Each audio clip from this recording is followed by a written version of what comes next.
This is what you'd have needed if you were planning on watching China's 8th National Day Parade back in 1956.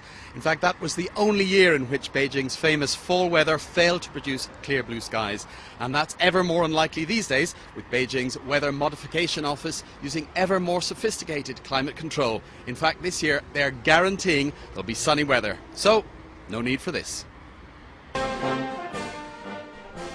Unfortunately, back in 1956, climate control did not yet exist and the rain came down in buckets. In fact, it would be another 2 years before Chinese scientists began attempting to influence the weather, the beginnings of a program which today runs into tens of millions of dollars a year. But on that wet October day 53 years ago, thoughts were far from climate control. All eyes were on Peng Dehuai and Yang Changwu, the commander and commander-in-chief of the parade, as well as almost 12,000 troops marching and driving down a glistening Chang'an Avenue.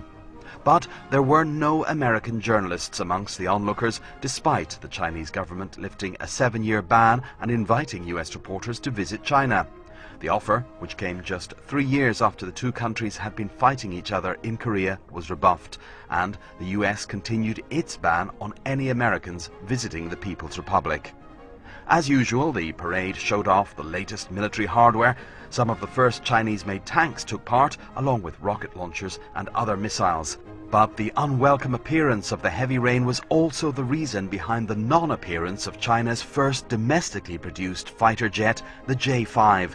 It had been planned that these would fly over the review stand, but in the event, the weather made this impossible.